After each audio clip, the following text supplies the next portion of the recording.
വറഹ്മത്തുള്ളാഹി വബറകാതുഹു. ബിസ്മില്ലാഹി വൽഹംദുലില്ലാഹി വസ്സലാത്തു വസ്സലാമു അലാ അഷ്റഫി റസൂലില്ലാഹി വഅലാ ആലിഹി വഫായിസിനില്ലാഹ്. റബ്ബി ഇശ്റഹ് ലി സദ്രി വയസ്സിർ ലി അംരി വഹ്ലുൽ ഉഖ്ദതം മിൻ ലിസാനി യഫ്ഖഹു ഖൗലി. സുബ്ഹാനക ലാ ഇൽമ ലനാ ഇല്ലാ മാ അല്ലംതനാ ഇന്നക അൻതൽ അലീമുൽ ഹകീം. ഈ സമ്മേളനത്തിൻ്റെ അധ്യക്ഷൻ SKSF ജില്ലാ പ്രസിഡന്റ് ഷുഐബ് നിസാമി അവർകളെ, ഈ സമ്മേളനത്തിന് വലിയൊരു അനുഗ്രഹമായി നമുക്ക് ലഭിച്ച് വളരെ പ്രധാനപ്പെട്ട ഉപദേശങ്ങൾ നൽകി നമുക്ക് വേണ്ടി പ്രാർത്ഥന നിർവഹിച്ച ആദരണീയരായ ഉസ്താദ് ബാപ്പു മുസ്ലിയാർ അവർകളെ, വേദിയിൽ സന്നിഹിതരായ ബഹുമാന്യരായ സയ്യിദ് ഇമ്പിച്ചിക്കോയ തങ്ങൾ, KP Muhammad Haji, PK Muhammad Ali Baqavi, SKSF സംസ്ഥാന ഉപാധ്യക്ഷൻ KNS മൗലവി തുടങ്ങി സംഘടനയുടെ ജില്ലാ നേതാക്കളെ, വിവിധ ശാഖകളിൽ നിന്ന് മദീന പാഷൻ്റെ ക്യാമ്പിൻ്റെ ഈ സമാപന സമ്മേളനത്തിൽ സംബന്ധിച്ചുകൊണ്ടിരിക്കുന്ന പ്രിയപ്പെട്ട സഹപ്രവർത്തകരെ, മഹല്ല് മദ്രസ ഭാരവാഹികളെ, സഹോദരന്മാരെ, SKSF തീരുമാനപ്രകാരം ഈ സംഘടനയുടെ സാന്നിധ്യമുള്ള കേരളത്തിനകത്തും പുറത്തുമുള്ള ജില്ലാ കമ്മിറ്റികളുടെ നേതൃത്വത്തിൽ പ്രവർത്തിച്ചുകൊണ്ടിരിക്കുന്ന പ്രദേശങ്ങളിലെല്ലാം മദീന പാഷൻ എന്ന വളരെ പ്രധാനപ്പെട്ട വിഷയങ്ങൾ നമ്മുടെ ചെറുപ്പക്കാർക്കും ഇത്തരത്തിലുള്ള ക്യാമ്പുകളും പൊതുസമ്മേളനങ്ങളും സംഘടിപ്പിച്ചു വരികയാണ്. കേരളത്തിലെ 14 ജില്ലകളിൽ ഇത്തരം പരിപാടികൾ സംഘടിപ്പിക്കുന്നതിൽ വലിയ പുതുമയില്ല. എന്നാൽ ഈ വർഷം കേരളത്തിന് പുറത്തേക്ക് കടന്നുകൊണ്ട് കർണാടകയിലും തമിഴ്നാട്ടിലുമൊക്കെ സംഘടനയുടെ പ്രവർത്തനങ്ങളും സാന്നിധ്യവും ഉറപ്പിക്കാൻ നമുക്ക് സാധിച്ചിട്ടുണ്ട്. ഈ വർഷം നീലഗിരി ജില്ലാ മദീന പാഷൻ ഇന്ന് നടക്കുമ്പോൾ ഏതാനും ആഴ്ചകൾക്ക് മുമ്പാണ് തമിഴ്നാട്ടിൽ തന്നെയുള്ള കോയമ്പത്തൂർ ജില്ലയുടെ മദീന പാഷൻ സംഘടിപ്പിക്കുകയും 100 കണക്കിന് ചുറുചുറുക്കുള്ള ധാരാളം ചെറുപ്പക്കാർ പങ്കെടുക്കുന്ന വലിയൊരു സമ്മേളനം നടത്താൻ നമുക്ക് സാധിച്ചു. ഇൻഷാ അല്ലാഹ് ഏപ്രിൽ ആദ്യ വാരത്തിൽ ചെന്നൈയിലും ഇതേപോലെ വിപുലമായ മദീന പാഷന് വേണ്ടിയിട്ടുള്ള ഒരുക്കങ്ങൾ അവിടുത്തെ പ്രവർത്തകർ നടത്തിക്കൊണ്ടിരിക്കുന്നു. കർണാടകയിൽ ഏതാനും മാസങ്ങൾക്ക് മുമ്പ് അവിടെ SKSF ഒരു കർണാടക സംസ്ഥാന കമ്മിറ്റി രൂപീകരിച്ച് പ്രവർത്തനം ആരംഭിച്ചതിൻ്റെ ഭാഗമായി കർണാടക സംസ്ഥാനത്ത് മാത്രമായി ഇന്ന് സംഘടനക്ക് 7 ജില്ലകളിൽ ജില്ലാ കമ്മിറ്റി രൂപീകരിച്ചുകൊണ്ട് അവിടെ കർണാടക സംസ്ഥാന പ്രതിനിധി സമ്മേളനം നടത്താൻ വേണ്ടിയിട്ടുള്ള ഒരുക്കങ്ങൾ നടന്നു വരുന്നു. ഞാനിതൊക്കെ പറയാനുള്ള കാരണം, സമസ്ത കേരള ജംഇയ്യത്തുൽ ഉലമയുടെ നേതൃത്വത്തിൽ നമ്മുടെ ആദരണീയരായ സാദാത്തുക്കളും പണ്ഡിതന്മാരും ഉമറാക്കളുമൊക്കെ കൂട്ടായി നടത്തിയിട്ടുള്ള വലിയ ഒരു ദൗത്യത്തിൻ്റെ പ്രതിഫലനങ്ങൾ ഇന്ന് സംസ്ഥാനത്തിൻ്റെ അതിർത്തികൾ പോലും ലംഘിച്ചുകൊണ്ട് സമസ്തയെ കാതോർക്കുന്ന, അതിനുവേണ്ടി ദാഹിക്കുന്ന അത്തരമൊരു നേതൃത്വമാണ് ഞങ്ങൾക്കും ആവശ്യമെന്ന് പറയുന്ന, അതിനുവേണ്ടി ആഗ്രഹിക്കുന്ന വലിയൊരു ജനവിഭാഗം നമ്മുടെ രാജ്യത്തിൻ്റെ വിവിധ ഭാഗങ്ങളിൽ ഇന്ന് വളർന്നു വന്നുകൊണ്ടിരിക്കുന്നുവെന്ന വളരെ ആശാവഹമായ ഒരു കാഴ്ചയാണ് നമുക്ക് കാണാൻ സാധിക്കുന്നത്. എന്തുകൊണ്ടാണ് നമ്മുടെ പുതിയ തലമുറയിൽപ്പെട്ട ചെറുപ്പക്കാർ, വിദ്യാർത്ഥികൾ, നമ്മുടെ മഹല്ല് ഭാരവാഹികൾ, കാരണവന്മാർ, ഇവരെല്ലാം ഇങ്ങനൊരു നേതൃത്വമാണ് ഞങ്ങൾക്ക് വേണ്ടത്, അള്ളാഹുവിൻ്റെ വിശുദ്ധമായ ദീനുമായി ബന്ധപ്പെട്ട കാര്യങ്ങളിൽ അന്തിമമായി തീർപ്പ് കൽപ്പിക്കപ്പെടേണ്ട നേതൃത്വം ഇവരാണ് എന്ന് ചിന്തിക്കാനും തിരിച്ചറിയാനും തയ്യാറായി വന്നുകൊണ്ടിരിക്കുന്ന വളരെ അനുകൂലമായ ഒരു സാഹചര്യമാണ് ഇന്ന് നമ്മുടെ നാട്ടിലുള്ളത്. നമ്മുടെ രാജ്യത്ത് പരിശുദ്ധ ഇസ്ലാമിനെ വളരെ മോശമായി ചിത്രീകരിക്കാനും അതിൻ്റെ പേരിൽ ഒരുപാട് ദുരാരോപണം ഉന്നയിക്കാനൊക്കെ ശ്രമങ്ങൾ നടന്നുകൊണ്ടിരിക്കുന്ന ഒരു കാലമാണ്. ലോകത്തുടനീളം പരിശുദ്ധ ഇസ്ലാമിനെ വളരെ മോശമായി ചിത്രീകരിക്കാനുള്ള ശ്രമങ്ങൾ നടക്കുന്നു.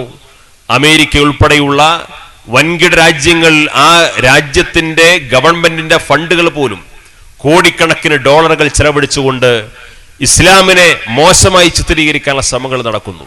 ഇവിടെയെല്ലാം നമുക്ക് തിരിച്ചറിയാവുന്ന ഒരു സംഗതി, ഹബീബായ റസൂലുള്ളാഹി സ്വല്ലല്ലാഹു അലൈഹി വസല്ലം തങ്ങളുടെ കാലത്ത് പരിശുദ്ധ ഇസ്ലാമിനെ എങ്ങനെയാണ് പ്രവാചകർ സ്വല്ലല്ലാഹു അലൈഹി വസല്ലം തങ്ങൾ പ്രബോധനം ചെയ്തത്, ആ വിശുദ്ധമായ ജീവിതത്തിൽ നിന്ന്, ആ വിശുദ്ധമായ സുന്നത്തിൽ നിന്ന് അതേപോലെ അതിന്റെ നേർപകർപ്പായി ജീവിക്കാൻ സൗഭാഗ്യം സിദ്ധിച്ച സ്വഹാബത്ത്, ആ സ്വഹാബത്തിനെ അനുകരിക്കാനും അവരെ പിൻപറ്റാനും മുന്നോട്ട് വന്നിട്ടുള്ള പിൻതലമുറകൾ, അങ്ങനെ പരമ്പരാഗതമായി പരിശുദ്ധ ഇസ്ലാമിന്റെ വിശ്വാസ പ്രമാണങ്ങൾ, ആചാരാനുഷ്ഠാന ക്രമങ്ങൾ കൈകാര്യം ചെയ്യപ്പെട്ട് പോന്നിട്ടുള്ള ആത്മീയമായ ചൈതന്യത്തിന്റെ വഴിയെ മുറുകെ പിടിച്ച ഒരു വലിയ ജനവിഭാഗം ഇന്നും ലോകത്ത് മഹാഭൂരിപക്ഷം വരുന്ന മുസ്ലിം സമൂഹം ഇന്ന് ജീവിച്ചുകൊണ്ടിരിക്കുന്നു എന്നത് ഒരു പരമാർത്ഥമാണ്. ലോകത്ത് 2/3 ജനസംഖ്യാപരമായി പരിശോധിക്കുമ്പോൾ ലോകത്തെ 2/3 ജനവിഭാഗം ഒരു മതസമൂഹം എന്ന നിലയിൽ മഹാഭൂരിപക്ഷവും ഇസ്ലാമിക സമൂഹമാണ്. ലോകത്തിന്റെ വിവിധ ഭാഗങ്ങളിലെ രാജ്യങ്ങൾ പരിശോധിച്ചു നോക്കിയാൽ മുസ്ലിം സമുദായത്തിൽപ്പെട്ട മഹാഭൂരിപക്ഷം വരുന്ന അഹ്ലുസുന്നത്ത് വൽ ജമാഅയുടെ ആ ആദർശമനുസരിച്ചുകൊണ്ട് ജീവിക്കുന്നവരാണ് മഹാഭൂരിപക്ഷം വരുന്ന ജനങ്ങൾ. അത് കേവലം ഗൾഫ് രാജ്യങ്ങളോ അറബ് രാജ്യങ്ങളോ മാത്രം തട്ടി നോക്കിയിട്ടല്ല.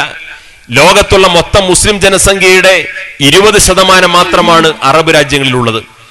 ലോകത്തെ മൊത്തം മുസ്ലിം ജനസംഖ്യയുടെ 20% മാത്രമാണ് അറബ് രാജ്യങ്ങളിലുള്ളത്. ബാക്കിയുള്ളതെല്ലാം നമ്മുടെ ഏഷ്യൻ രാജ്യങ്ങൾ ഉൾപ്പെടെയുള്ള അത്തരം പ്രദേശങ്ങളിലാണ് മഹാഭൂരിപക്ഷം വരുന്ന മുസ്ലിങ്ങൾ ജീവിക്കുന്നത്. ആ മുസ്ലിങ്ങൾ തന്നെ മഹാഭൂരിപക്ഷവും മദ്ഹബിനെ അംഗീകരിക്കുന്ന യഥാർത്ഥ അഹ്ലുസുന്നത്ത് വൽ ജമാഅയുടെ ആശയാദർശങ്ങൾ അനുസരിച്ചുകൊണ്ട് ജീവിക്കുന്നവരാണ്.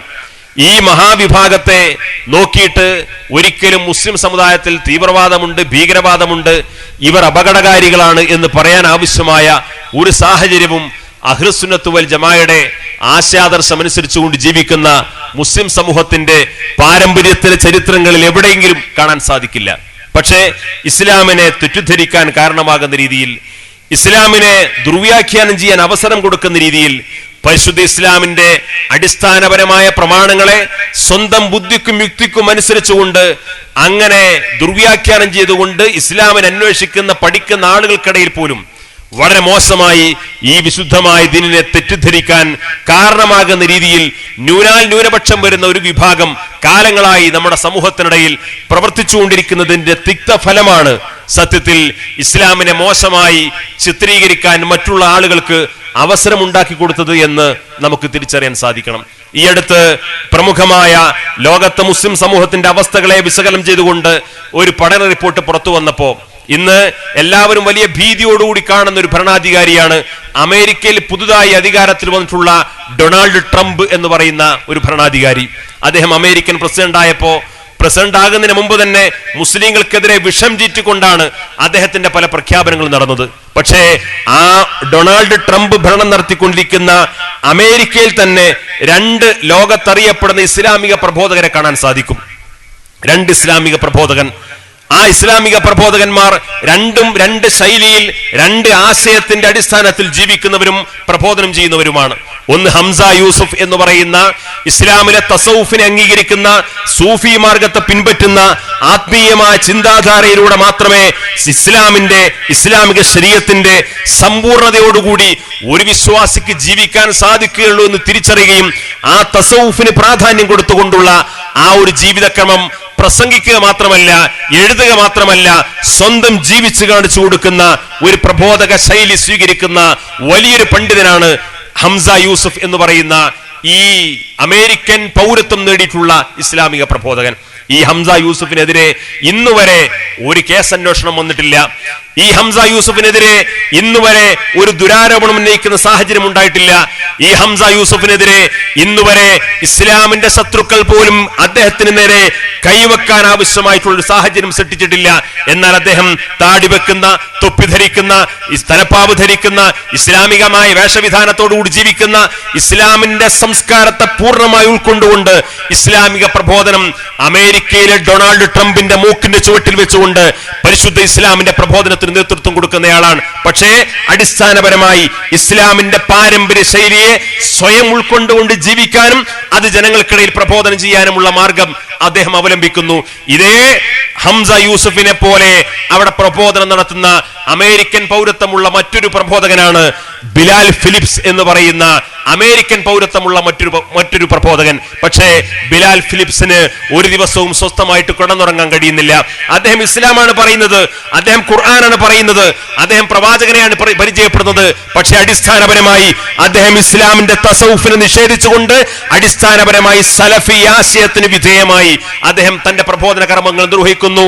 ഇവിടെ മുസ്ലിം സമുദായം എന്ന് പറഞ്ഞു കഴിഞ്ഞാൽ മറ്റു മതവിഭാഗത്തോട് മറ്റു സമൂഹത്തോടൊക്കെ എങ്ങനെ പെരുമാറണമെന്ന് വിശദീകരിക്കപ്പെടുന്നിടത്ത് വലിയ വിദ്വേഷത്തിന്റെയും സംശയത്തിന്റെയും ആശയക്കുഴപ്പത്തിന്റെയും ഒരു പ്രബോധക ശൈലി സ്വീകരിച്ചതുകൊണ്ട് ഒരേ രാജ്യത്ത് ഒരേപോലെ പൗരത്വമുള്ള രണ്ട് ഇസ്ലാമിക പ്രബോധകരെ അവിടുത്തെ മുസ്ലിങ്ങളും അമുസ്ലിം സമുദായത്തിൽപ്പെട്ട ആളുകളും രണ്ട് രീതിയിൽ കാണാനുള്ള സാഹചര്യം സൃഷ്ടിക്കപ്പെടുന്നതിന്റെ അടിസ്ഥാനപരമായ കാരണം പാരമ്പര്യ ഇസ്ലാമിന്റെ വഴികളിലൂടെ ജീവിക്കാനും അങ്ങനെ ചിന്തിക്കാനും അങ്ങനെ പ്രബോധനം നടത്താനും ഒരു വിഭാഗം മുന്നോട്ട് വരുമ്പോ അവരെ സംബന്ധിച്ചിടത്തോളം അവർ അള്ളാഹുവിനെ ഭയപ്പെട്ട് ജീവിച്ചു. അള്ളാഹുവിനെ ഭയപ്പെട്ടുകൊണ്ട് ജീവിക്കുന്ന ഒരു വിശ്വാസിയെ സംബന്ധിച്ചിടത്തോളം അവനെ മറ്റുള്ളവർ ഭയപ്പെടും, മറ്റുള്ളവർ ആദരിക്കും, മറ്റുള്ളവർ ബഹുമാനിക്കും. ഈ ചരിത്രത്തിന്റെ ഈ പാരമ്പര്യത്തിന്റെ പ്രബോധക ശൈലിയാണ് ലോകത്തുടനീളം ഇവിടുത്തെ പാരമ്പര്യ പണ്ഡിതന്മാരും ഇസ്ലാമിക പ്രബോധകന്മാരും നിർവഹിച്ചിട്ടുള്ളത്. പക്ഷേ ആ പാരമ്പര്യത്തിന്റെ വഴിയിൽ നിന്ന് ഈ സമുദായത്തെ വ്യതിചലിപ്പിക്കാനും ആചാരാനുഷ്ഠാന ക്രമങ്ങളെ വികൃതമായി ചിത്രീകരിച്ചുകൊണ്ട് ഒരു വരണ്ട മുസ്ലിമിനെ സൃഷ്ടിച്ചുകൊണ്ട് ആത്മീയമായി അവനെ ഷണ്ഡീകരിച്ചുകൊണ്ട് കേവലം നിസ്കരിക്കുന്ന, കേവലം നോമ്പ് നോക്കുന്ന, കേവലം കനേഷുമാരി മുസ്ലിമായി ജീവിക്കാൻ പ്രേരിപ്പിക്കുന്ന ആശയങ്ങൾ ഇവിടെ കൊണ്ടുവന്ന് അങ്ങനെ മുസ്ലിം സമുദായത്തെ ഘട്ടം ഘട്ടമായി ഇല്ലായ്മ ചെയ്യുക എന്ന ഏതോ ശത്രു ഉണ്ടാക്കി വെച്ച അജണ്ടയെ തോളിലേറ്റുകൊണ്ട് ഞങ്ങളാണ് ശുദ്ധമായ തൗഹീദ് പ്രചരിപ്പിക്കുന്നവർ എന്ന് വാദിച്ചുകൊണ്ടിരിക്കുന്ന മുസ്ലിം ലോകത്ത് കടന്നു വന്നപ്പോഴാണ് അടിസ്ഥാനപരമായി ഇസ്ലാമിനെ തെറ്റിദ്ധരിക്കാൻ ആവശ്യമായ സാഹചര്യങ്ങൾ സൃഷ്ടിക്കപ്പെട്ടത് എന്ന് തിരിച്ചറിയാൻ നമുക്ക് സാധിക്കും. നമ്മുടെ ഇന്ത്യ രാജ്യത്ത് ഒരുപാട് സൂഫി വര്യന്മാർ ഇസ്ലാമിക പ്രബോധനത്തിന് നേതൃത്വം കൊടുത്ത ആളുകളാണ്. ഉഖ്റവിയായ പണ്ഡിതന്മാർ, സാദാത്തുക്കൾ, അവരെല്ലാം സമ്പൂർണ്ണ മുസ്ലിമായി സ്വയം ജീവിക്കാനും മറ്റുള്ളവരോട് അങ്ങനെ ജീവിക്കാൻ പ്രേരിപ്പിച്ചവരുമാണ്. പക്ഷേ അങ്ങനെ സമ്പൂർണ്ണ മുസ്ലിമായി ജീവിക്കാൻ ശ്രമിച്ചപ്പോൾ തന്നെ ഒരിക്കലും അന്യ സമുദായക്കാരനോട് വെറുപ്പോടെ വിദ്വേഷത്തോടെ അവന് സംശയം വിദ്വേഷം ഉണ്ടാക്കുന്ന രീതിയിൽ പെരുമാറേണ്ട ഒരു ഗതികേട് അവർക്കുണ്ടായിട്ടില്ല. നിങ്ങൾ ആലോചിച്ച് നോക്കണം, ഇന്ത്യയിലെ ചരിത്രപരമായി ആധികാരികമായ ഒരു ഗ്രന്ഥമായി വിശേഷിപ്പിക്കപ്പെടുന്ന നമ്മുടെ രാജ്യത്ത് ഇന്നും വിപണിയിലുള്ള ഇന്നും ആധികാരിക ഗ്രന്ഥമായി വിശേഷിപ്പിക്കപ്പെടുന്ന വളരെ പ്രശസ്തമായ ഗ്രന്ഥമാണ് ഈ രാജ്യത്തെ സർവ്വവിജ്ഞാനകോശം. സർവ്വവിജ്ഞാനകോശം ഇവിടുത്തെ സർക്കാരിന്റെ കൂടി പങ്കാളിത്തത്തോടുകൂടി രാജ്യത്തെ പ്രമുഖരായ ചരിത്രകാരന്മാരുടെ, സാഹിത്യ സാംസ്കാരിക നായകന്മാരുടെ പങ്കാളിത്തത്തോടുകൂടി രൂപകൽപ്പന ചെയ്യപ്പെട്ടുകൊണ്ട് ഇന്ന് ആർക്കും വായിക്കാൻ ലഭ്യമാകുന്ന, വാങ്ങാൻ ലഭ്യമാകുന്ന ഒരു ആധികാരികമായ ഗ്രന്ഥമാണ് സർവ്വവിജ്ഞാനകോശം. ആ സർവ്വവിജ്ഞാനകോശത്തിൽ ഒരു ഡോക്ടർ എം ബഷീർ പോലെ അപൂർവമായിട്ടുള്ള മുസ്ലിം നാമധാരികൾ മാത്രമാണ് അതിന്റെ പത്രാധിപ സമിതിയിലുള്ളത്. ബാക്കിയുള്ളവരെല്ലാം ഹൈന്ദവ സമൂഹത്തിൽപ്പെട്ട, ക്രൈസ്തവ സമൂഹത്തിൽപ്പെട്ട, ഒരുപക്ഷെ നിരീശ്വരവാദികളായിട്ടുള്ള പല സമുദായത്തിൽപ്പെട്ട ആളുകളാണ്. ആ സർവ്വവിജ്ഞാനകോശത്തിൽ പറയുന്നു, ഖാജാ മൊയ്നുദ്ദീൻ ചിശ്തി അജ്മീരി ഖദ്ദസല്ലാഹു സിർറഹുൽ അസീസിനെ കുറിച്ച് പറയുന്നു. ആ മഹാനായ പണ്ഡിതൻ, ആ മഹാനായ സൂഫി വര്യൻ 90 ലക്ഷം ഹൈന്ദവ സഹോദരങ്ങളെ പരിശുദ്ധ ഇസ്ലാമിലേക്ക് കൊണ്ടുവന്നയാളാണ്. 90 ലക്ഷം ഹിന്ദുക്കളെ പരിശുദ്ധ ഇസ്ലാമിലേക്ക് കൊണ്ടുവന്നയാളാണ്. ആധികാരികമായ ചരിത്രമായി വിശേഷിക്കപ്പെടുന്നു. ചരിത്രത്തിൽ ഒരുപക്ഷെ അഭിപ്രായ വ്യത്യാസം ഉണ്ടാവാം. 90 എന്ന് പറയുന്ന ചരിത്രകാരന്മാരുണ്ട്, 60 എന്ന് പറയുന്ന ചരിത്രകാരന്മാരുണ്ട്. പക്ഷേ ഒരു കാര്യം നമുക്ക് നിശ്ചയിക്കാൻ സാധിക്കും, ലക്ഷക്കണക്കിന് ഹൈന്ദവ സഹോദരന്മാർ പരിശുദ്ധ ഇസ്ലാമിലേക്ക് കടന്നു വരാൻ പ്രേരിപ്പിക്കപ്പെടുന്ന രീതിയിലുള്ള ഒരു വലിയ പ്രബോധക ശൈലിക്ക് ഇന്ത്യ രാജ്യത്ത് നേതൃത്വം കൊടുക്കുന്ന വലിയൊരു മഹാനാണ് ഖാജാ മൊയ്നുദ്ദീൻ ചിശ്തി. പതിറ്റാണ്ടുകൾ കഴിഞ്ഞു.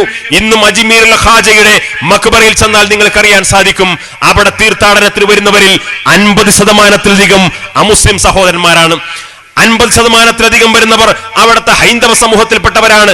അവിടെ തീർത്ഥാടനത്തിന്റെ രഹസ്യത്തെക്കുറിച്ചോ അതിന്റെ ഗുണമേന്മയെക്കുറിച്ചോ അതിന്റെ ലക്ഷ്യസാക്ഷാത്കാരത്തെക്കുറിച്ചോ നമ്മൾ പറയുന്നില്ല. പക്ഷേ സ്വന്തം സമുദായത്തിൽ നിന്ന് 90 ലക്ഷം പേരെ തന്റെ സമുദായത്തിലേക്ക് മതപരിവർത്തനത്തിന് വേണ്ടി കൊണ്ടുപോയി എന്നതിന് പേരിൽ ഒരിക്കലും അജ്മീർ ഖാജയെ വിമർശിക്കുന്ന ഒരു സാക്ഷാൽ RSSകാരനെ പോലും ഇന്ന് ഇന്ത്യ രാജ്യത്ത് കണ്ടെത്താൻ സാധിക്കുന്നില്ല. അവർ അള്ളാഹുവിനെ ഭയപ്പെട്ടുകൊണ്ട് ജീവിച്ചു. അവർ അള്ളാഹുവിനെ ഭയപ്പെട്ടുകൊണ്ട് ജീവിച്ചപ്പോ അവരെ ബഹുമാനിക്കുന്ന, അവരെ ആദരിക്കുന്ന, അവർക്ക് വേണ്ടി തീർത്ഥാടനം നടത്തുന്ന, അവരുടെ പാദത്തിന്റെ മുമ്പിൽ വെച്ചുകൊണ്ട് തങ്ങളുടെ വേദനകളും പരാതികളും പരിദേവനകളും പറയാൻ കഴിയുന്ന ഒരു അവസ്ഥയിലേക്ക് ഇന്ത്യയിലെ ബഹുദൈവ വിശ്വാസികളെ പോലും സഹോദര സമുദായത്തിൽപ്പെട്ട ആളുകളെ പോലും സാധിച്ചുവെങ്കിൽ ഇസ്ലാമിക പ്രബോധനം എന്ന് പറയുന്നത് ഒരിക്കലും ഇവിടുത്തെ ഏതെങ്കിലും മതവിഭാഗത്തിനെതിരെ നടത്തുന്ന ഒരു പ്രക്രിയയല്ല. മമ്പുറം തങ്ങളുടെ നേതൃത്വത്തിൽ ഇസ്ലാമിക പ്രബോധനം നടന്നിട്ടുണ്ട്. വെളിയങ്കോട് ഉമർ ഖാദിയുടെ ചരിത്രത്തിൽ കാണാം, ഇന്ത്യ രാജ്യത്ത് ഇസ്ലാമിക പ്രബോധനം നടന്നത് നടന്നിട്ടുള്ളത് തോമസ് ആൾനോഡ് എന്ന് പറയപ്പെടുന്ന പാശ്ചാത്യ ചരിത്രകാരന്മാർ പറയുന്നു, ഇന്ത്യയിൽ ഇസ്ലാമിക പ്രബോധനം നടന്നത് സൂഫികളിലൂടെയാണ്. ഈ സൂഫി വര്യന്മാരുടെ ആയിരക്കണക്കിന് മഖബറുകൾ ഇന്ത്യ രാജ്യത്തുടനീളം കാണാൻ സാധിക്കും. ആയിരക്കണക്കിന് പതിനായിരക്കണക്കിന് വിശ്വാസികളും അവിശ്വാസികളുമായ ആളുകൾ അവിടെ തീർത്ഥാടനത്തുന്നു. അവര് കാരണം ലക്ഷക്കണക്കിന് ആളുകൾ പരിശുദ്ധ ഇസ്ലാമിലേക്ക് കടന്നു വരാൻ സാഹചര്യം ഉണ്ടായിട്ടുണ്ട്.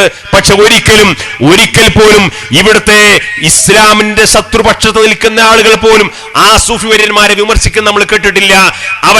അവർക്കെതിരെ ചരിത്രപരമായ ആരോപണം ഉന്നയിക്കുന്നത് കേട്ടിട്ടില്ല. ഇന്ത്യയിലെ നൂറുകണക്കിന് മുസ്ലിം രാജാക്കന്മാരെ കുറിച്ച് മതഭ്രാന്തൻ എന്ന് വിളിക്കുന്ന വർഗീയവാദികളുണ്ട്.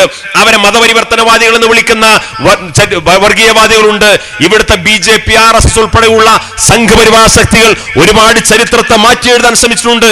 പക്ഷേ അതെല്ലാം നടക്കുമ്പോൾ പോലും ഈ രാജ്യത്ത് തസൗഫിന്റെ മാർഗത്തിലൂടെ ആത്മീയമായ ചൈതന്യം നിലനിർത്തിക്കൊണ്ട് ഈ സമുദായത്തിനിടയിലുള്ള ഈ നവോത്ഥാന സംരംഭത്തിന് നേതൃത്വം കൊടുക്കുന്നവർക്കെതിരെ ഇന്നുവരെ പേനയുന്താൻ, നാവ് പൊക്കാൻ, ഒരക്ഷരം ഉരിയാടാൻ സാധിക്കാത്തത് ഇസ്ലാമിന്റെ പ്രബോധക ശൈലി അള്ളാഹുവിനെ പ്രീതിപ്പെടുത്തുന്ന രീതിയിൽ അള്ളാഹുവിന്റെ വിധിവിലക്കുകൾക്ക് വിധേയമായി നിർവഹിച്ചതിന്റെ ഏറ്റവും വലിയ ഗുണഫലമാണ് നമുക്കിടയിൽ അനുഭവിക്കാൻ സാധിക്കുന്നത്.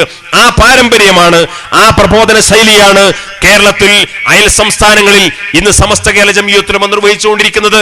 ആര് ഭരിച്ചാലും ഏത് ഭരണാധികാരി കടന്നു വന്നാലും ശത്രുവാണെങ്കിലും മിത്രമാണെങ്കിലും സമസ്തയെ സംബന്ധിച്ചിടത്തോളം പ്രവാചകർ സ്വല്ലല്ലാഹു അലൈഹി വസല്ലം തങ്ങളെ മുതൽ പാരമ്പര്യത്തിന്റെ കവടികളിലൂടെ കഴിഞ്ഞ 14 നൂറ്റാണ്ട് കാലക്കാലം ഈ മുസ്ലിം സമുദായം നിർവഹിച്ചു വന്നിട്ടുള്ള ഇസ്ലാമിക പ്രബോധന പ്രവർത്തനങ്ങളെ, ആചാരാനുഷ്ഠാന ക്രമങ്ങളെ, അതിന്റെ ശുദ്ധിയും സമ്പൂർണതയും ഐശ്വര്യവും സമ്പൂർണമായി നിലനിർത്തിക്കൊണ്ട് ആ ദൗത്യം നിർവഹിക്കുക എന്ന വലിയ ദൗത്യമാണ് ഇവിടെ നിർവഹിച്ചുകൊണ്ടിരിക്കുന്നത്. നേരത്തെ ഇവിടെ സൂചിപ്പിച്ചല്ലോ മഹാനായ കണ്ണിയത്ത് ഉസ്താദിനെ കുറിച്ച്.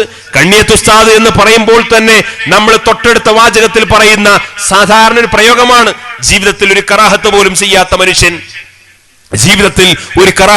ചെയ്യാത്ത മനുഷ്യനായി കണ്ണിയത്ത് ഉസ്താദിനെ വിശേഷിപ്പിക്കാറുണ്ട്. ജീവിതത്തിൽ ഒരു കറാഹത്ത് പോലും ചെയ്യാതെ ജീവിച്ചു എന്ന് പറഞ്ഞു കഴിഞ്ഞാൽ ഇവിടുത്തെ പൊതുസമൂഹത്തിന്റെ ഭാഷയിൽ പറഞ്ഞാൽ മതമൗലികവാദിയാണ്, യാഥാസ്ഥികനാണ്, പഴഞ്ചനാണ്, ഒരുപക്ഷെ ഏതോ ലോകം തിരിയാത്ത പണ്ഡിതനായിട്ട് ഒരുപക്ഷെ വിശേഷിപ്പിക്കപ്പെടാൻ ഇവിടെ ഒരുപാട് ആളുകൾ ഉണ്ടാകും. അങ്ങനെ യഥാർത്ഥ വിശ്വാസിയായി അഹ്ലുസുന്നത്ത് വൽ ജമാഅയുടെ ആശയാദർശങ്ങൾ പ്രസംഗിക്കാൻ പോയതല്ല, ദർസ് നടത്താൻ പോയതല്ല, ലേഖനം എഴുതാൻ ഒരു സമൂഹത്തിന് മുമ്പിൽ പതിറ്റാണ്ടുകളോളം അങ്ങനെ ജീവിച്ച് പ്രകാശം ചൊരിഞ്ഞൊരു പണ്ഡിതൻ ആ കണ്ണിയത്ത് ഉസ്താദിന്റെ വീട്ടിലേക്ക് വാഹനത്തിന് പോകാൻ സൗകര്യപ്രദമായ രീതിയിൽ ഒരു റോഡ് നിർമ്മിക്കണമെന്ന് ആലോചിച്ചുകൊണ്ട് തീരുമാനമെടുത്ത് അവിടുത്തെ ഭൂമി വിട്ടുകൊടുക്കാൻ സാഹചര്യം ഒരുങ്ങിയത് ഒരു ക്ഷേത്ര കമ്മിറ്റിയാണ്. കണ്ണിയത്ത് ഉസ്താദിന്റെ നാട്ടിലെ ക്ഷേത്ര കമ്മിറ്റി യോഗം ചേർന്നുകൊണ്ട് തീരുമാനിക്കുന്നു, നമ്മുടെ നാട്ടിലെ ഇത്രയും വലിയൊരു പണ്ഡിതൻ, ആ പണ്ഡിതന്റെ വീട്ടിലേക്ക് സ്വസ്ഥമായി വാഹനത്തിന് പോകാൻ സൗകര്യമുള്ള രീതിയിൽ ഒരു റോഡ് നിർമ്മിക്കണം. ആ റോഡിന് ആവശ്യമായ ഭൂമി സൗജന്യമായി നമ്മുടെ ക്ഷേത്രത്തിന്റെ ഭൂമിയുടെ വകയായിട്ട് ആ ഭൂമി വിട്ടുകൊടുക്കണമെന്ന് ഹിന്ദു സഹോദരന്മാർ സമസ്ത കേരള ജംഇയ്യത്തുൽ ഉലമയുടെ അധ്യക്ഷന്റെ വീട്ടിലേക്ക് വീട് വെട്ടിക്കൊടുക്കാൻ ഭൂമി ദാനം ചെയ്യുന്നു എന്ന് പറഞ്ഞു കഴിഞ്ഞാൽ ഒരുപക്ഷെ യഥാർത്ഥ വിശ്വാസിയായി ജീവിച്ചു കഴിഞ്ഞാൽ ഞാൻ മറ്റുള്ളവർക്കിടയിൽ തെറ്റിദ്ധരിക്കപ്പെടുമോ എന്ന് നമ്മുടെ പുതിയ ചെറുപ്പക്കാർ ചിന്തിക്കാറുണ്ട്. ഞാൻ തൊപ്പി ധരിച്ചാൽ, ഞാൻ താടി വെച്ചാൽ, ഞാൻ കൃത്യമായി നിസ്കരിക്കുന്നവനാണെങ്കിൽ, ഞാൻ ഇസ്ലാമിന്റെ സംസ്കാരം അനുസരിച്ച് ജീവിച്ചു കഴിഞ്ഞാൽ മറ്റുള്ളവർ, മറ്റു സമുദായക്കാരൻ, മറ്റു വിശ്വാസികൾ എന്നെ കുറിച്ച് എങ്ങനെ ധരിക്കുമെന്ന് വിശ്വസിക്കുന്നവരുണ്ട്. നാം തിരിച്ചറിയേണ്ടത് യഥാർത്ഥ വിശ്വാസിയായി ജീവിക്കാൻ സാധിച്ചാൽ, യഥാർത്ഥ ഉയർത്തിപ്പിടിക്കാൻ സാധിച്ചാൽ, യഥാർത്ഥ വിശ്വാസിയുടെ വേഷവിധാനങ്ങളോട് ജീവിക്കാൻ സാധിച്ചു കഴിഞ്ഞാൽ അവരൊരിക്കലും ചെറുതാവുകയല്ല, അവരൊരിക്കലും പരിഹാസ്യനാവുകയല്ല, നേരെ മറിച്ച് മറ്റുള്ളവർ പോലും അവനെ ആദരിക്കാനും ബഹുമാനിക്കാനും സന്നദ്ധമാകുന്നു എന്ന ആ പാരമ്പര്യത്തിന്റെ വഴികളാണ് സമസ്ത കേരള സുന്നി വിദ്യാർത്ഥി പ്രസ്ഥാനം SKSF മദീന പാഷനിലൂടെ ഇവിടുത്തെ ചെറുപ്പക്കാർക്ക് നൽകുന്ന സന്ദേശം, ഇവിടുത്തെ വിദ്യാർത്ഥികൾക്ക് നൽകുന്ന സന്ദേശം. ബഹുമത സമൂഹത്തിനിടയിൽ വിശ്വസിക്കുന്ന നമ്മൾ വളരെ കൃത്യമായി ചിന്തിക്കേണ്ട ഒരു യാഥാർത്ഥ്യം യാഥാർത്ഥ്യം. പ്രവാചകൻ മുഹമ്മദ് മുസ്തഫ സല്ലല്ലാഹു അലൈഹി വസല്ലം തങ്ങൾ മദീനയിലേക്ക് ആദ്യമായി തന്റെ ദൗത്യ നിർവഹണത്തിന് വേണ്ടി കടന്നു ചെല്ലുമ്പോ 4 കാര്യങ്ങളാണ് മദീനക്കാരോട് പറഞ്ഞത്. 4 കാര്യങ്ങളോട് മദീനക്കാരോട് പറഞ്ഞത്, നിങ്ങളെല്ലാവരും കലിമ ചൊല്ലിയിട്ട് പരിശുദ്ധ ഇസ്ലാമിലേക്ക് വരണമെന്ന ആ നിർബന്ധമായ ഉത്തരവാദിത്വമല്ല നിർവഹിക്കപ്പെട്ടത്. നേരെ മറിച്ച് വളരെ പ്രധാനപ്പെട്ട 4 ഉപദേശങ്ങൾ. ഒന്നാമതായി പറഞ്ഞു, നിങ്ങൾ സലാം അധികരിക്കപ്പെടണം, സലാം അധികരിപ്പിക്കണം, എല്ലാവരോടും അസ്സലാമു അലൈക്കും. ആ ഒരു സാമൂഹ്യമായ വലിയ ബന്ധവും ബാധ്യവും നിങ്ങൾ നിർവഹിക്കപ്പെടണം. രണ്ടാമതായി പറഞ്ഞു, നിങ്ങൾ ഉണ്ടാക്കുന്ന ഭക്ഷണത്തിൽ നിന്ന് മറ്റുള്ളവർക്കും കൊടുക്കണം. ആ മറ്റുള്ളവർക്ക് എന്ന് പറയുമ്പോൾ ജാതി മതവും നോക്കിയിട്ട് ഭക്ഷണം കൊടുക്കാനല്ല പറഞ്ഞത്, നിങ്ങൾ ഉണ്ടാക്കുന്ന ഭക്ഷണത്തിൽ നിന്ന് മറ്റുള്ളവർക്കും. മൂന്നാമതായി പറഞ്ഞു, നിങ്ങൾ കുടുംബ ബന്ധങ്ങൾ നന്നായി ഇണക്കി ചേർക്കണം.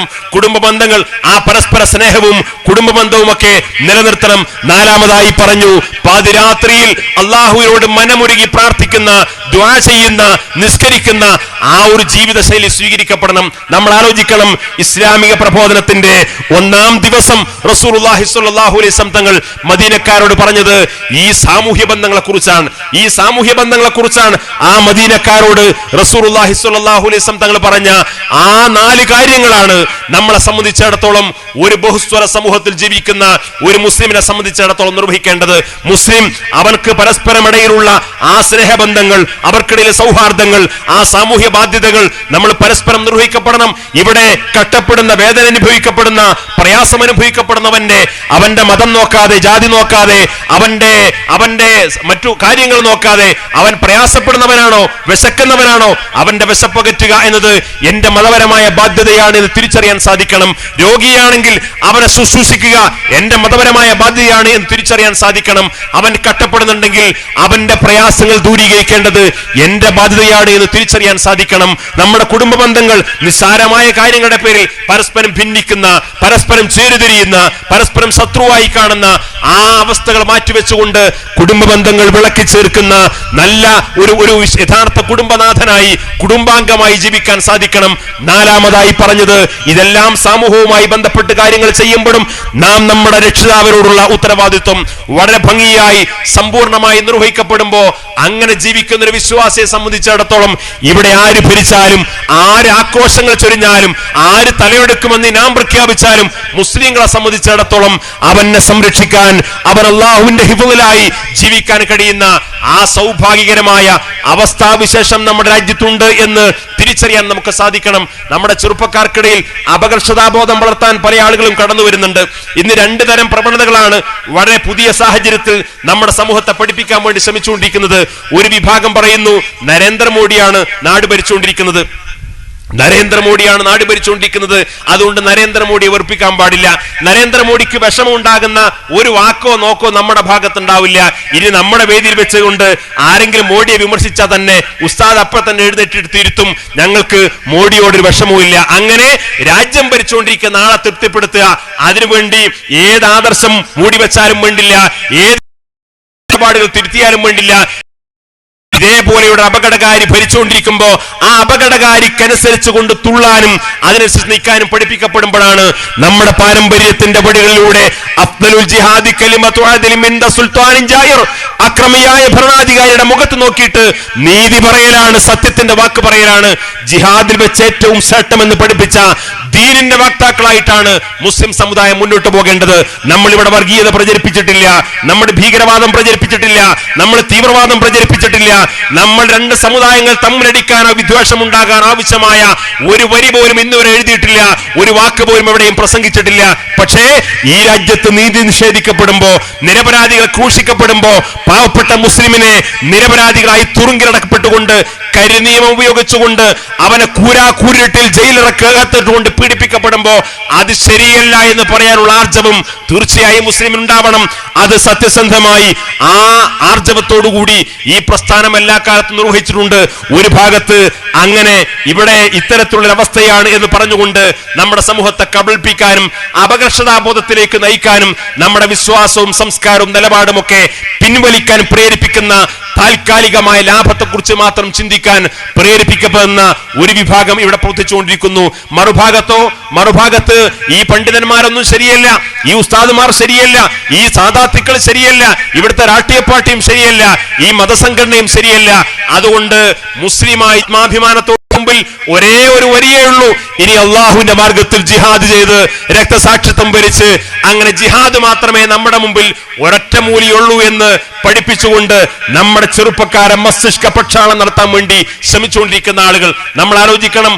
അവരൊക്കെ അത്തരം സംഘടനകളുമായി ആശയങ്ങളുമായി ക്ലാസുകളുമായി വന്ന കാലത്ത് തന്നെ SKSF വളരെ കൃത്യമായി മുന്നറിയിപ്പ് നൽകി.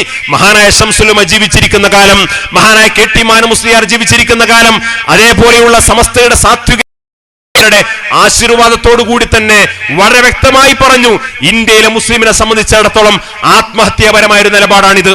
ഇവിടെ ഒരു ഭരണകൂടമുണ്ട്, ഇവിടെ ഒരു ഭരണഘടനയുണ്ട്, ആ ഭരണകൂടത്തെ അംഗീകരിക്കാൻ ബാധ്യസ്ഥരാണ്. ഇസ്ലാമിക ശരീഅത്തനുസരിച്ചുകൊണ്ട് അടിസ്ഥാനപരമായ ആരാധനാക്രമങ്ങൾ നിർവഹിക്കാനുള്ള അവസരം നിഷേധിക്കാത്തോടത്തോളം കാലം ഈ ഭരണകൂടത്തെ അംഗീകരിക്കാനും ഈ ഭരണകൂടത്തെ അനുസരിക്കാനും ഒരു മുസ്ലിം ബാധ്യസ്ഥനാണെന്ന ഇസ്ലാമിന്റെ പ്രാമാണികമായ ആ കൽപ്പന ഇവിടുത്തെ പണ്ഡിതന്മാർ ഈ സമൂഹത്തോട് പഠിപ്പിച്ചപ്പോ ആ പണ്ഡിതന്മാർക്ക് ഭയമാണ്, അവർക്ക് പേടിയാണ്, അവർക്ക് RSSനെ പേടിയാണ്, BJPയെ പേടിയാണ് എന്നൊക്കെ പറഞ്ഞുകൊണ്ട് നമ്മളെ പണ്ഡിതന്മാരെ പരിഹസിക്കാനും തെരുവോരങ്ങളിൽ മോശമായി ചിത്രീകരിക്കാനും രംഗത്ത് വന്നു ഇത്തരം ആളുകൾ. അവർ NDF എന്ന് പേരിട്ട് രംഗത്ത് വന്നു, പിന്നെ പോപ്പുലർ ഫ്രണ്ട് എന്ന് പേരിട്ട് രംഗത്ത് വന്നു, പിന്നെ ഇന്ന് ഓരോ നാടിനും പ്രദേശത്തിനും അനുസരിച്ചൊക്കെ വ്യത്യസ്തമായ പേരുകൾ ധരിച്ചുകൊണ്ടിരിക്കുന്നു. പക്ഷേ അടിസ്ഥാനപരമായി ഇന്ത്യ രാജ്യത്തെ ഫാഷിസ്റ്റുകളിൽ നിന്ന് മുസ്ലിം സമുദായത്തെ രക്ഷപ്പെടുത്താൻ വേണ്ടി ഇവിടെ ജിഹാദിന് വരെ സന്നദ്ധമാണെന്ന് പറഞ്ഞുകൊണ്ട് നമ്മുടെ ചെറുപ്പക്കാരെ തെറ്റിദ്ധരിപ്പിക്കാനും മസ്തിഷ്ക പ്രക്ഷാളനം നടത്തിക്കൊണ്ട് വിനാശകരമായ മാർഗത്തിലേക്ക് ചെറുപ്പക്കാരെ തിരിച്ചുവിടാൻ വേണ്ടി ശ്രമിച്ച ആളുകൾ ഇന്ന് അവസാനം എവിടെ എത്തി? ഞാൻ വളരെ ഗൗരവത്തോടു കൂടി പറയുന്നു, വളരെ ഉത്തരവാദിത്വബോധത്തോടു കൂടി പറയുന്നു, ആദരണീയരായ ഉസ്താദുമാരെ സാക്ഷി നിർത്തിയിട്ട് വ്യക്തമായ തെളിവുകളുടെ പിൻബലത്തോടു കൂടി ഞാൻ പറയുന്നു, RSSനെ പിടിച്ചു കെട്ടാൻ വേണ്ടി, BJPയെ പിടിച്ചു കെട്ടാൻ വേണ്ടി, ഫാഷിസ്റ്റ് ശക്തികളിൽ നിന്ന് സമുദായത്തെ രക്ഷപ്പെടുത്താൻ വേണ്ടി ഇവിടെ ഇനി ജിഹാദ് അല്ലാതെ മറ്റു മാർഗമില്ല, അവരുമായി യാതൊരു കോംപ്രമൈസിനും നമ്മൾ സന്നദ്ധമല്ല എന്ന് പറഞ്ഞു വന്ന സംഘടന ഇന്ന് കർണാടക സംസ്ഥാനത്തെ ബൺട്വാൾ താലൂക്ക് എന്ന് പറയപ്പെടുന്ന മംഗലാപുരത്തിന് തൊട്ടടുത്തുള്ള ബൺട്വാൾ താലൂക്ക് എന്ന് പറയപ്പെടുന്ന സജിപ്പനാട് എന്ന് പറയുന്ന ഒരു ഗ്രാമപഞ്ചായത്ത്, സജിപ്പനാട് എന്ന് പറയുന്ന ഗ്രാമപഞ്ചായത്ത്, ആ സജിപ്പനാട് എന്ന ഗ്രാമപഞ്ചായത്തിന്റെ പ്രസിഡന്റ് നാസർ ഭായ് എന്ന് പറയുന്ന ഒരു സഹോദരനാണ്. ആ സജിപ്പനാട് ഗ്രാമപഞ്ചായത്തിന്റെ വൈസ് പ്രസിഡന്റ് ബയമ എന്ന് പറയുന്ന ഒരു വനിതാ വൈസ് പ്രസിഡന്റ് ആണ്. ഈ നാസർ ഭായ് എന്ന് പറയുന്നത് SDP എന്ന് പറയുന്ന രാഷ്ട്രീയ പാർട്ടിയുടെ നേതാവാണ്. ബയമ എന്ന് പറയുന്നത് BJP എന്ന രാഷ്ട്രീയ പാർട്ടിയുടെ നേതാവാണ്. ഇന്ന് സജിപ്പനാട് എന്ന് പറയപ്പെടുന്ന ഗ്രാമപഞ്ചായത്ത് ഭരിച്ചുകൊണ്ടിരിക്കുന്നത് SDP-യും BJP-യും സഖ്യമായിട്ട് ഒരു പഞ്ചായത്ത് ഭരിച്ചുകൊണ്ടിരിക്കുന്നു. ആരാണിവർ? RSSൽ നിന്ന് സമുദായത്തെ മോചിപ്പിക്കാൻ വേണ്ടിയിട്ട് ഈ സമുദായത്തോട് ജിഹാദ് ചെയ്യാൻ പ്രേരിപ്പിക്കപ്പെട്ട വിഭാഗം അധികാരത്തിന്റെ ചക്കരക്കുടം കൈയിട്ട് വാരാൻ അവസരം കിട്ടിയപ്പോ സാക്ഷാൽ BJP-യുമായി ചേർന്നുകൊണ്ട് ഒരു പഞ്ചായത്ത് ഭരിച്ചുകൊണ്ടിരിക്കുന്നു. ഞാൻ ഒന്നുകൂടി ആവർത്തിക്കുന്നു, തെളിവ് സഹിതമാണ് പറയുന്നത്. ബൺട്വാൾ താലൂക്കിൽ, കർണാടക സംസ്ഥാനത്ത് മംഗലാപുരത്തിന് തൊട്ടടുത്തുള്ള ബൺട്വാൾ താലൂക്കിൽ സജിപ്പനാട് എന്ന് പറയുന്ന ഗ്രാമപഞ്ചായത്തിൽ നാസർ ഭായ് എന്ന് പറയുന്ന SDP-യുടെ ചിഹ്നത്തിൽ മത്സരിച്ച് വിജയിച്ച സഹോദരൻ, അതേപോലെ താമര ചിഹ്നത്തിൽ വിജയിച്ച് മത്സരിച്ച ബയമ എന്ന് പറയുന്ന ഒരു വനിതയുമായി ചേർന്നുകൊണ്ട് ഇന്ന് SDP-യും BJP-യും ചേർന്നുകൊണ്ട് ഒരു പഞ്ചായത്ത് ഭരിച്ചുകൊണ്ടിരിക്കുന്നു. ഞാൻ പറഞ്ഞു വരുന്ന കാര്യം, അധികാരം കിട്ടിയാൽ, പണം കിട്ടിയാൽ, സ്വാധീനം കിട്ടിയാൽ സമുദായത്തിനു വേണ്ടി ജിഹാദ് ചെയ്യുന്ന അജണ്ടയൊക്കെ മാറ്റിവെക്കാൻ മാത്രമേ ഇവർക്ക് സമുദായത്തോട് സ്നേഹവും പ്രേമവും ഉള്ളൂ എന്ന് തിരിച്ചറിയാൻ എന്റെ പ്രിയപ്പെട്ട സഹോദരന്മാർ തിരിച്ചറിയണം. സുബഹിക്ക് ജമാഅത്തിന് വേണ്ടിയിട്ട് 10 ചെറുപ്പക്കാർ വരുമ്പോഴേക്ക് ഇതാ ഇവരൊക്കെ നന്നായി പോയി എന്ന് തെറ്റിദ്ധരിക്കേണ്ട. സുബഹി ജമാഅത്ത് സംഘടനയ്ക്ക് വേണ്ടി സുബഹി ജമാഅത്ത് നിസ്കരിക്കുന്നവരെയല്ല നമുക്ക് വേണ്ടത്, അള്ളാഹുവിന് വേണ്ടി സുബഹി ജമാഅത്തിന് വേണ്ടി വരുന്നവരെയാണ് വേണ്ടത്. സമുദായത്തിന് വേണ്ടി, സംഘടനയ്ക്ക് വേണ്ടി, ജനങ്ങൾക്കിടയിൽ മതബോധമുള്ള ചെറുപ്പക്കാരാണെന്ന് ബോധ്യപ്പെടുത്താൻ വേണ്ടി മതബോധം അഭിനയിക്കുന്നവരെയല്ല വേണ്ടത്. അള്ളാഹുവിനെ ഭയപ്പെട്ടുകൊണ്ട് മതബോധത്തോടു കൂടി ജീവിക്കേണ്ട ആത്മീയമായ തർബിയത്തോടുകൂടി ജീവിക്കേണ്ട ഒരു പുതിയ തലമുറയാണ് നമുക്ക് വേണ്ടത്. ആ തലമുറയെ, ആ ചെറുപ്പക്കാരെ, ആ വിദ്യാർത്ഥികളെ മദീനയുടെ ആ ആവേശം ഉൾക്കൊണ്ടുകൊണ്ട് റസൂലുള്ളാഹി സ്വല്ലല്ലാഹു അലൈഹി വസല്ലം തങ്ങളുടെ വിശുദ്ധമായ സുന്നത്തിനെ മുറുകെ പിടിച്ചുകൊണ്ട് ജീവിക്കുന്ന ഒരു തലമുറയെ സൃഷ്ടിക്കുക എന്ന വലിയ ചരിത്ര ദൗത്യമാണ് ഇന്ന് സമസ്ത കേരള ജംഇയ്യത്തുൽ ഉലമയുടെ ആഭിമുഖ്യത്തിൽ അതിന്റെ വ്യത്യസ്തങ്ങളായ പോഷക സംഘടനകളുടെ ഭാഗമായി ഇവിടെ നിർവഹിച്ചുകൊണ്ടിരിക്കുന്നത്. അതിന്റെ കക്ഷിയാവാൻ, അതിൽ പിന്തുണയേകാൻ, അതിന്റെ ഭാഗമായി മാറാൻ, അതിനുവേണ്ടി സർവാത്മന പ്രവർത്തിക്കാൻ നമുക്ക് സമയം കണ്ടെത്താൻ സാധിക്കണം. നമ്മുടെ മഹല്ല് സംവിധാനങ്ങൾ, നമ്മുടെ മദ്രസ സമസ്ത കേരള ജംഇയ്യത്തുൽ ഉലമയുടെ ആഹ്വാനങ്ങൾക്കും താക്കീതുകൾക്കും വിധേയമായി മുന്നോട്ട് പോകുന്ന സാഹചര്യം ഉണ്ടാവണം. ആര് പറഞ്ഞാലും അദ്ദേഹം ഒരു മുസ്താദല്ലേ, അദ്ദേഹം പണ്ഡിതനല്ലേ, അദ്ദേഹത്തിനും തലപ്പാവില്ലേ, അദ്ദേഹത്തിനും താടിയില്ലേ എന്ന് തിരിച്ചറിഞ്ഞുകൊണ്ട് എല്ലാത്തിനെയും അംഗീകരിക്കേണ്ട ഒരു ചുറ്റുപാടിൽ നിന്ന് കാലം മാറിയിരിക്കുന്നു. പലരും പ്രച്ഛന്ന വേഷം ധരിച്ചുകൊണ്ട് ജനങ്ങളെ കബളിപ്പിക്കാൻ വേണ്ടി ശ്രമിച്ചുകൊണ്ടിരിക്കുമ്പോൾ നാം തിരിച്ചറിയണം, നമുക്കൊരേ ഒരു നേതൃത്വമേ ഉണ്ടാവാൻ പാടുള്ളൂ. ആ നേതൃത്വം മഹാനായ വരക്കൽ മുല്ലക്കോയത്തങ്ങളെ തുടക്കം കുറിച്ച് ഇന്ന് മഹാനായ ജിഫ്രി മുത്തുക്കോയത്തങ്ങളുടെയും ഉസ്താദ് ആലിക്കുട്ടി മുസ്ലിയുടെ നേതൃത്വത്തിൽ ഇതുപോലുള്ള ഒരുപാട് സാത്വികരായ പണ്ഡിതന്മാരുടെ സാധാത്വികളുടെ നേതൃത്വത്തിൽ ഇന്ന് കേരളത്തിലും അയൽ സംസ്ഥാനങ്ങളിലും അഭിമാനത്തോടുകൂടി ഈ പ്രസ്ഥാനം, അതിന്റെ പോഷക സംഘടന ഉയർന്നു നിൽക്കുന്നു. അതിന്റെ ഭാഗമായി, അതിന്റെ ഖാദിമയായി ജീവിക്കാനും നമ്മുടെ പൂർവ്വസൂരികളായ ആളുകൾ മരണപ്പെട്ടതുപോലെ അവസാനം ലാ ഇലാഹ ഇല്ലല്ലാഹ് എന്ന കലിമ ചൊല്ലിക്കൊണ്ട് മരണപ്പെടാൻ നമുക്കും നമ്മുടെ ബന്ധപ്പെട്ടവർക്കും അള്ളാഹു തൗഫീഖ് നൽകി അനുഗ്രഹിക്കുമാറാകട്ടെ എന്ന് ആത്മാർത്ഥമായി ആഗ്രഹിച്ചുകൊണ്ടും പ്രാർത്ഥിച്ചുകൊണ്ടും മദീന പാഷൻ ഈ സമ്മേളനം വളരെ മനോഹരമായി ഇവിടെ സംഘടിപ്പിച്ച ക്യാമ്പും അതേപോലെ പൊതുസമ്മേളനവും സംഘടിപ്പിക്കാൻ മുന്നോട്ട് വന്ന എന്റെ പ്രിയപ്പെട്ട ജില്ലാ കമ്മിറ്റിയുടെ സഹപ്രവർത്തകരെ പ്രത്യേകമായി അഭിനന്ദിച്ചുകൊണ്ട് ഇതെല്ലാം നമ്മുടെ ജീവിതത്തിലെ ഏറ്റവും നല്ല സുഹൃതമായി അള്ളാഹു കബൂൽ ചെയ്യുമാറാകട്ടെ. വആഖിറു ദഅവാന അനിൽ ഹംദുലില്ലാഹി റബ്ബിൽ ആലമീൻ. അസ്സലാമു അലൈക്കും.